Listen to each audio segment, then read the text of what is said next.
Welcome to this review. We will discuss Monkeys of Shaolin, a game released last year, October. It's a side-scroller beat-em-up.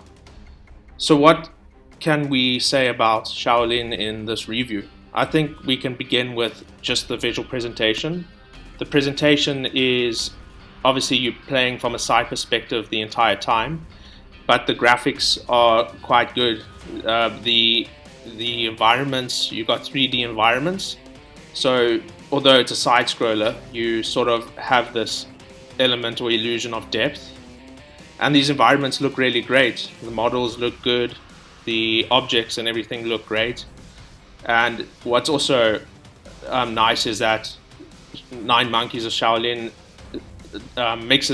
mixes these environments up, so you never in one environment for too long. So for example, in one environment you can visit a cave, in another a village, in another a swamp, and there's quite a few of these. I think the game is not very long. It took me about 3 sittings to complete, which would probably be around 8 or so hours. Some players will complete it sooner than that, because I also did most of the content and reran a few levels, which the game allows you to do. The number of maps or the number of zones that you will visit throughout your playthrough, I don't want to put an estimate too high, but I would say it's roughly about 20 to 24, and those don't take very long to run through. It can take anywhere from 10 minutes to like 15 minutes to get through these environments. The gameplay is where it is strongest, especially the combat. You get used to how to play and attack enemies and defend yourself as you play. You have various unique abilities, so you can obviously for example, one ability is that you can strike the ground and all of the enemies in your vicinity will rise into the air, allowing you to attack them. You obviously have your light and heavy attacks. You have your dash attacks, which is almost like if you had a pike and you thrust it forward. You have your overhead strike. You have your leaping strike. And all of these can be upgraded as you play along and progress to the levels. And the combat is just really fast, really satisfying, and just it's always pleasing to get yourself out of tough situations, because as you play, Monkeys of Shaolin does throw more enemies at you, and in greater number and in greater variety. And as you play, you also learn these various enemies and the attack patterns and what their powers are. So gameplay is definitely where Monkeys of Shaolin is most rewarding.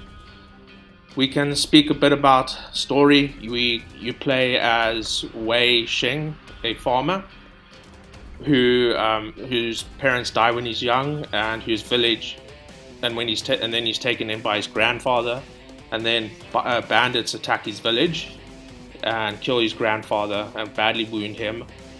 You get taken into a monastery after that, as some monks find you alive, and then it's pretty much a revenge story that you go after this antagonist who slaughtered your grandfather and who burnt down your village.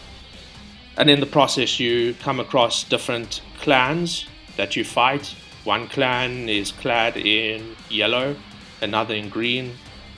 There are boss fights in the game, especially there's one main boss fight at the end, and there are many bosses during the campaign, but these are very few. I roughly can remember 3 off the top of my head, so that's roughly one boss fight every 2 hours if you play through, and that's including the main antagonist at the end. So in general, my broad impression is that Monkeys of Shaolin is a very good game. I can't really fault it in any areas. I had 1 or 2 bugs, but and just requiring me to restart a level, but that's not game breaking at all. So it's worth noting that although the gameplay is great, and that's what will invite replayability and future run-throughs, you should keep in mind that it's a short game. It's not long at all, and that should inform you of how much money you would spend on purchasing 9 Monkeys of Shaolin. So I'd give it a thumbs up, but depending on the price.